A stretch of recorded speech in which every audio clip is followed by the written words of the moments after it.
wave them to your table. We will probably need to open up some tables in the back, but we certainly want to group as many people together as possible. So what is this advisory council? Many of you have been here before, but some of you, this is your first time joining the advisory council. The beauty of the advisory council is you don't have to commit to every single meeting. You come when a topic is of interest of you, or when your schedule allows, and when it's not possible for you to come, all the information is available on the website. We don't hide anything. And if it's not a topic that's not of interest to you, you don't have to come. So that's the beauty, but I do want to go over what it is and what it isn't. The first thing that it is advisory. This group does not make decisions. Some of the topics that we talk about throughout the course of this year will be decisions of the school board. Other topics will be administrative decisions. So this isn't a decision-making group, it's advisory for those groups who are making decisions. We're going to tackle district-wide issues. Many of you may have questions or concerns about your particular school, or about elementary schools, or about the high school programming. This isn't to deal with individual schools. We're talking about big, broad, district-based issues here. It's also going to be very, very focused. We aren't just going to have an open mic or let's talk about whatever's on your mind. We have very, very specific, big, broad-based topics that we need input on as a district. We want multiple perspectives. I was here the first 2 years and participated in almost every stakeholder group in some form, fashion, format that we have in the district. So I know what we offer, and they're all wonderfully supportive groups. The advisory council is not to replace any of those groups. But we didn't have a group with broad-based stakeholders coming together to talk about district-wide issues. So that's the purpose of this particular group, not to replace any of the others. Our study topics for this year are up there, and most of you are already aware of that, and that is our purpose. We have the meeting schedule, which is openly available on our website as well. We work off of feedback. We had set this up in August, all of the meetings at central office and all the meetings 4:30 to 6:30, and we had stakeholder feedback saying, we love that 4:30 start time. We had other stakeholders saying, we can't do that 4:30 start time. So we alternated them to try to accommodate different voices that we heard. We also heard people say, have it closer to my house. So we moved it all over the district to try to accommodate lots of the feedback that we had. So we are very, very open to feedback, and we change things along the way accordingly. The strategic plan is the first part that I'd like to lend a voice to. Back in the early fall, the advisory council, as well as many other stakeholder groups that we have in the district, gave input on what we thought we were doing well as a district and areas that we thought we may need to improve or focus on for continuous improvement as a district. All of that feedback, which is pages and pages and pages of feedback, the advisory council feedback is in its raw form on our website, if you care to see that. But these are the main areas that we, at this current time, it's still in draft format, that we'd like to focus on. Quality assurance process. Those of you who heard my road show at every school in the evenings at 7 p.m., I've been to almost every school now. I've got my last school coming up. You heard me talk about the quality assurance process. So we're doing all these great things in Washington Township. How do we know along the way that we're making progress? That's the quality assurance process, and we want to continue to focus on that. International baccalaureate authorization encompasses a whole wide range of things, but we certainly want that to be an area of focus for our continuous improvement. District accreditation, this is a required piece, and we have advanced ed as our accreditation. And there's certain pieces that we have to do to meet that accreditation to remain at that status as a district. We certainly want to measure our special populations and progress of those students who are gifted and talented, our English as a new language students, and our students with special needs. We've also learned that we want to, this is from a lot of teacher feedback, that we want to identify some really good best practices. Some practices having high gain or lots of high student achievement with our special populations. Deployment of interventions for students. We want to review that. And of course, we have some information in our draft of our strategic plan regarding language arts and math improvement levels improvement at all levels. For our other divisions, that was the big division, the teaching and learning division. We have 4 other divisions that help to facilitate this massive organization. Our operations division would like to continue master facilities planning. Obviously, in a district of our size, this is no small undertaking, and a critical continuous review of our facilities is certainly necessary, as well as take a look at our energy efficiency through study of what we are doing with that. HR would like to align our district with the new laws that were passed spring of 2011 by the legislature, which is no small feat. So that is their main focus, not only to develop evaluation tools for all certified staff, but to deploy those and review those over the next several years. That's huge, huge work. Business Services would certainly like to continue strategy development regarding our annual budget, which has fluctuated quite a bit with some cuts the state has done with us in the last several years. Looking at the compensation model, this is another piece of the law that is new as of spring 2011 that we need to align our practices to. So that's big development work, deployment work, and review of that, as well as continue to review our transportation department and our work there, especially financially. From the technology perspective, from the feedback that we have received, we can certainly want to continue to meet our technology standards. There's national standards, not just Washington Township standards or Indiana standards, but there's national standards for technology in schools, and we certainly want to strive towards those, as well as work towards delivering our assessments electronically. Not only is our world electronic, but the more our assessments can be electronic, the faster our teachers can receive the results, less room for human error, less teachers are having to hand score and hand grade. So we certainly want to work towards that. The state is working towards that with our state-issued test, and we certainly want to be in alignment with that for our Washington Township assessments as well. So that is just a glance at what we're currently looking at for the strategic plan.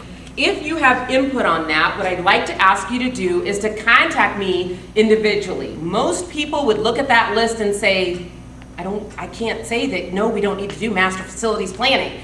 I can't say we don't need to focus on math instruction for our students. Certainly a strategic plan has very, very detailed action plans, as do your school improvement plans, but those are more fluid documents. And the way that those work as they do in your school improvement plans is you have your big goals, and then you'll develop a really, really detailed action plan based on those goals, meaning how are we going to do that? And that's more fluid. That can ebb and flow as the work changes, as we learn things, as we learn from others, but the goals remain the focus, and those are the areas that I just went over. So to transition us to the parts that I need your feedback on tonight directly, and the hottest topic in the district, nobody's asking me about the strategic plan. Everybody's talking to me about calendar and school hours, so I want to move right into that because I know it's right on the forefront of your mind tonight. The study of school calendar, I want to begin with how this even started. A lot of people said, well, why are we even studying the calendar? This began as a grassroots effort. We had our teachers coming to us saying, you know, lots of school districts around us are looking at calendar and what can be done to distribute student days differently throughout the school year. Can we do the same? So last school year we did a study with our teachers, and we said this is viable enough that we need to go do broad-based input. Every district does this differently. You'll have some districts who collaborate with their teachers and then issue out the calendar. I felt very firmly as superintendent that we needed to gain broad-based input before we issued out a calendar just after collaboration with teachers, which is why we're doing this process. So it has taken months. We began feedback in August, and it is November. We hope to have a final recommendation to the board at the next school board meeting, which is November 22nd. And for them to vote on that December 14th. So what you're seeing tonight is after months and months of feedback. So if this is your first time engaging in the conversation, or I just heard you were talking about calendar and I wanted to come tonight, know that this is months and months and months of feedback from broad-based stakeholders, the piece we're going to show you tonight. Many of the other Marion County districts have already changed their calendar. Those who haven't changed it are studying like we are. What that looks like, I was with all the Marion County superintendents all morning. It looks very different per school district. Some of the school districts who are geographically close and share services and resources are adopting the same calendar for obvious purposes. But it's really based on each community. And when I began in August with some drafts, I think we had 3 or 4 calendars out back in August to gain input, I couldn't have designed the calendar we're at today. So some people said, don't you know in your mind what you wanted the calendar to be? We really didn't. We really used the feedback from you as stakeholders to craft and shape what we have to share with you today, and you'll hear a little bit about the rationale. Obviously, we want to improve student engagement through the process, and that's another reason why we're studying it. We certainly want to look at that mental fatigue. So raise your hand if you're a student in this room. Thank you for being here. We hope to hear your voice tonight. But when I go to North Central in the mornings before school starts for that 20 minutes and I'm engaging conversations with students, you hear a different conversation at the end of the 9 weeks than you do at the beginning. There certainly is an academic fatigue that occurs. So we really wanted to kind of look and see how can we address that, if we can, through the calendar. And we wanted to see if we can impact teacher attendance and student attendance. Our neighbors Warren had a significant increase in teacher attendance. They implemented a very modified calendar, meaning 2 weeks off in the fall, 2 weeks off at winter, and 2 weeks off in the spring, and they had significant gains in teacher attendance. That significant gain in teacher attendance equaled almost $186,000 in savings of subs in 1 year. Academically, if I as a superintendent can try to implement a calendar to put a certified teacher in front of your child more often, that should have an impact on student achievement versus more substitutes more frequently. So we certainly looked at Warren for their data on that and said, can we have that impact with our calendar?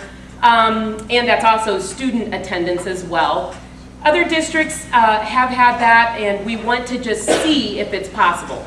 So the calendar that you're going to see tonight, how in the world did we come up with this, and what was the reoccurring feedback that lent us to this calendar? We heard strongly that nobody wanted to start school at the end of July. You'll see around us that I think at this time 4 other districts do start at the very end of July in the Marion County area, but we heard clearly that this community was not interested in that. We also heard clearly from the academic side that you did not want to bleed first semester past winter break. So just those 2 pieces right there. We don't want to start in July, and we don't want first semester to go into after winter break, binds you right there with what you can do with the calendar. Then we heard, we certainly have lots of families involved in summer activities, and we heard that very clearly. A lot of feedback from families saying, you know, they do the overnight camps, or we have this every single summer, and this is a very important part of my child's education and upbringing. So we heard about that. We heard about the necessity at the high school primarily to balance the semesters. So some people will say, well, why not just move that to second semester? Well, then you have really unbalanced days each semester academically, and that just doesn't work so well. We also heard the idea from this group, actually, the advisory council, that why not give us a longer winter break? For playing with days, Thanksgiving break, why not extend the Thanksgiving break a little bit? That would help out families for a variety of reasons. We also heard that the 2-week breaks could put some potential stress on families for childcare at these spotted times throughout the year for the families that were giving input. And we certainly know that ending in June, people say, oh, just start later and later and later. The later you start, the later you end, and ending in June does not give us a venue that we can afford for the large graduating class that we have at North Central High School. So there were issues going later into June. Additional feedback, we knew that we didn't want to shorten the summer enough that it had a huge impact on what we currently offer in the summer. We know those programs are very strong, we wanted to continue that. We also knew that the 1-week breaks in October and Thanksgiving could possibly improve student engagement, because currently we have those half weeks. Fall break, you have Monday through Wednesday, and next week we'll have Monday through Wednesday. And if you've ever been a staff member or student on those Wednesdays, they're kind of challenging. Absences increase, all kinds of things happen with staff and students. So to eliminate those half weeks, they're kind of like these nuisance half weeks, we said, what about if we could tackle that feedback that we got about those little nuisance half weeks, is what one stakeholder put on their form. We also had to avoid all the testing windows. We want students in school on all the testing windows. 2.5 weeks ago, they announced the PSAT date for 2012. The last advisory council meeting, we did not have this date. It is a national date. meaning across the nation, students take the PSAT on the same date. Indiana can't choose, obviously school districts can't choose. That date is October 17th, smack dab in the middle of October on a Wednesday. So some school districts have chosen to continue with their break over that and bus students in. Some school districts have chosen to continue with their breaks and only allow the PSAT testing on that Saturday for students. We feel very firmly for equitable purposes that we need to be on school on that PSAT testing date. So that changed a lot of options that we had out when they announced that October 17th date. We also know that we don't want second semester to shorten any amount of instructional days leading up to those AP exams. We want to maximize instructional days leading up to that exams for maximum student achievement. So the draft we have to share with you tonight for your discussion redistributes 6 days, folks. That's all it does for all of those reasons I just shared. From the voices that we heard, all we did was redistribute 6 days into the calendar. So what it does is it starts us August 6th with school, and then you have a week break at the end of the first 9 weeks in October. Of course, your typical breaks with Labor Day. Then you have your week at Thanksgiving. The rest of the year is the same. That's it. So we redistributed the Monday through Wednesday to get that full week, which is typically that fall break, and that Monday through Wednesday is your other 3 days to get a whole week at Thanksgiving. Again, all those reasons and rationale are the reasons why, the reasons that bound us, especially those testing pieces, as to why we couldn't have that extended 2-week break in October and then the traditional Thanksgiving break. So what we'd like for you to do is take a look at this calendar. You can see it right here. The arbitrary kind of place days, don't take a look at those. We're just looking at the major concept tonight. Don't worry about the flex days or those teacher work days. Those will all have further conversation. But think of the major concept of a week in October at the end of the first 9 weeks, a week at Thanksgiving, 2 weeks for winter break, and a week at a traditionally placed spring break. We had put on the, one of the options earlier to have that spring break right at the end of the third 9 weeks, which makes it an untraditional time for spring break. But we got a lot of feedback that people did not want an untraditional time for spring break. You can see in the notes section when that third quarter ends, right in the middle of March, they wanted a more traditional time frame for spring break. So that's why it's not right at the end of that third 9 weeks, but it's at the traditional time. So really, we're just down to massaging the calendar by 3 days, 1 week and 3 days another week for a total of 6. So what I'd like for you to do is discuss this concept at your table. You are sitting with multiple voices so you can hear multiple voices. As a student, what do you think about this? As a teacher, as a parent, as an administrator of a building, as an athletic director, what do you think about this?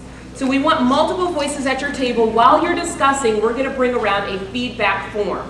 Tonight's going to be a little bit different than the past. Tonight's feedback form is going to be one-on-one individual. It's not going to be table. We got feedback from the last advisory council that people wanted to have their own voice. They didn't want to have to put that feedback with their whole table. So we're going to give you your individual feedback form tonight, but we certainly want rich discussion as well. So I'm going to let you go to that and we'll get those forms passed out. And this is really hard to see, but it is on our website. It just shows if somebody did a different calendar or what their current calendar, what does that look like? So when is the break? Is it 2 weeks or 1, et cetera, et cetera. So it's a lot of detail that you can't see on this slide real well, but if you're interested in that kind of detail, it is on our website. So just check there. So we're going to move on to the study of school hours. And before I begin, if you could walk out with one thing, this is going to be it. The reason why we're studying school hours is to increase time for our elementary students. The main objective, the only reason why we're even looking at school hours is to increase instructional time for our elementary students. Currently, our elementary students have the shortest instructional day in all of Marion County, and that is not acceptable to me as a superintendent.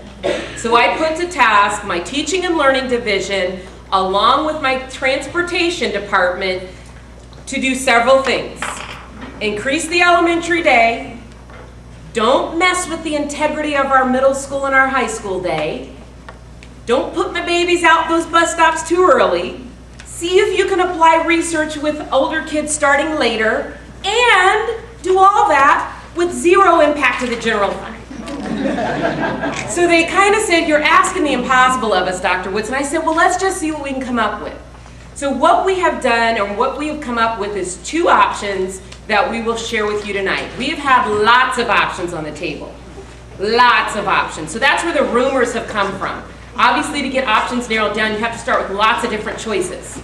So we've had lots of options and have narrowed those out. Either financially it didn't work, logistically with routing it didn't work, or it just didn't make good sense for students to start that earlier or end that later, et cetera, et cetera. So we want to lay a lot of rumors to rest tonight, but I want you to walk away with the only reason why we are studying this is not to be a nuisance to high school students or middle school. It's to increase that instructional day for our elementary students. So we're going to share some information with you. But this is a little bit about why we're studying it. We certainly don't want to mess with the integrity of the other 2 levels. And I'm going to show you where they are in just a second. But before we start, I told Mrs. Howard she gets to have a spotlight. This is our direct, she didn't even want it. She's our director of transportation. The #1 question when I've talked to stakeholders this entire semester about this issue is, why can't you just let high school start later? So that's the #1 question, so I know that's on your mind. So Mrs. Howard's going to address that first and foremost, and then we can go to work, because I know it's on everybody's mind. Right. And you won't hear anything else I say. Every driver has an elementary route. So the first thing that we have to look at is keeping that integrity in terms of every driver having an elementary route. Some drivers have an elementary route and a middle school route. Some drivers have an elementary route and a high school route. Some drivers have all 3, elementary, middle, high. If we were to place elementary in a different tier other than the middle tier, it would have a financial impact. And as you heard Dr. Woodson say, she told me no financial impact. So that's the primary reason that we're not able to put the high school at a later time, unless, as you see when you look at our options, we go in at a much later time, and then that has an impact on competing, for example, in Terre Haute, getting the students to those games to compete. There's a definite impact to the high school students that participate in sports. No, so please share that information. So the 2 options we're going to share with you tonight has high school starting first and high school starting last. We have 3 tiers to our busing system. So it cannot start in the middle, so we developed an option with it starting first and last without compromising our non-negotiables, which are listed there, which I summarized at the beginning. That's what Mrs. Howard just said. Here's where we are right now. This is current hours. Elementary's dead last as far as instructional time. So we're trying to increase that, main goal, and you can see why. Our teachers at the elementary level have the exact same standards by the state of Indiana, requirements by the state of Indiana as all those other first grade, second grade, etc. teachers, but they have significantly less instructional time in which to have that student achievement gain. So that's our main purpose right there. Where do the other levels lie? Our middle school is right within, we're talking, 15 minutes or so, so there's no significant time difference instructionally. So we know we don't want to lose any instructional time to the middle school, but you could gain a little bit and still be within the running here. So we just wanted to give you this visual. And our high school has the most robust, along with 3 other districts, and we want to maintain that. We feel like we have excellent results with this very robust high school day. So we knew we didn't want to significantly compromise that. One of the options we're going to show you does have a loss of high school instructional time. We had to do that to show you what it means to put high school in that 3rd tier, which is what everybody's asking. Start them later. We already know they can't go in the middle, or else it has a huge financial impact on the district. So to put them last loses a little bit of instructional time. We're going to show you why. So here's the 2 options that we have to share with you tonight.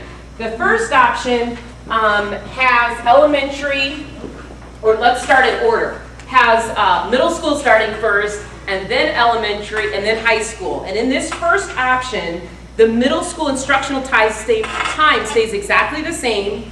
Elementary gains 40 minutes a day, and high school loses 20 minutes a day. We certainly know that that is not ideal based upon what we said at the beginning. We don't want to compromise instructional time significantly at any of the other 2 levels. but this is the only way without significant financial impact to the district that high school can have a later start time. The other big red flag here, Paul Logan is probably having a heart attack looking at that dismissal time in option 1. He is the assistant athletic director at North Central. You can't end at the same time when you start later. Starting later means you end later. So it is not an ideal option. We even wrestled administratively behind closed doors. Dr. Millman, who's done all this hard work, is here.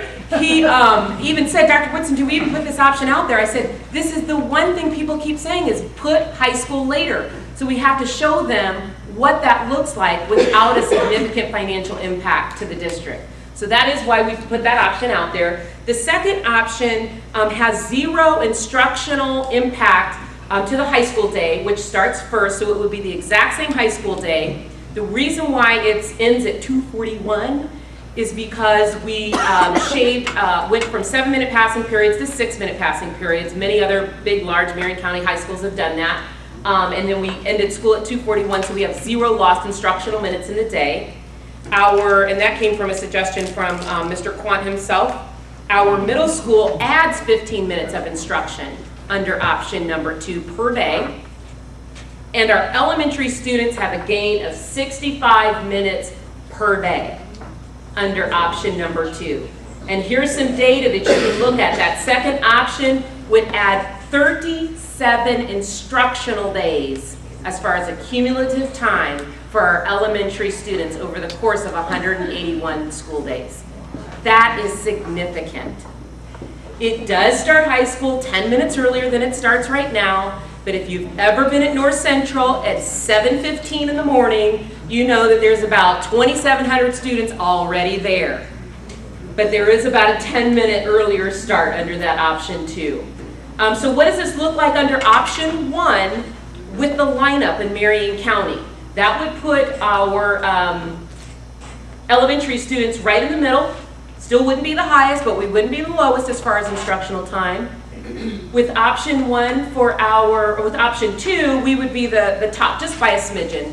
But we would have the most robust instructional day for our elementary students. The intermediate, middle school, you can see some data there about the increased instructional time with option number 2, which has 15 additional minutes for our middle school students. And where we would rank, we would still be right there with option number 1 because that had zero impact to the instructional minutes. Option number 2, which increased at 15 minutes a day, would put us in the next step towards higher instructional minutes, but virtually, minimal change there. And then our high school would stay the same under option number 1. We would decrease instructional time, and option number 2, we would stay right where we are right now as far as comparison with other Marion counties. So with that, we're going to put you to some table conversation. Before you do that, Dr. Milliman, this is your research. What did I miss? All right, Dr. Milliman and I are going to come around, answer questions, raise your hand. You have people at your table who can answer half these questions. You've got athletic director in the room. You have 2 persons from transportation. Raise your hand, Tammy, so they know where you are. Sorry, thank me later. But a lot of these logistical questions that we have can be answered from folks in this room. They all can't be answered by me or Dr. Millman. That's why we've asked a variety of people to come. But just raise your hand and we'll come around the tables. But we do want you to talk about the benefits and challenges of options 1 and 2, and I'll put them back up there for your table conversation. You can get started.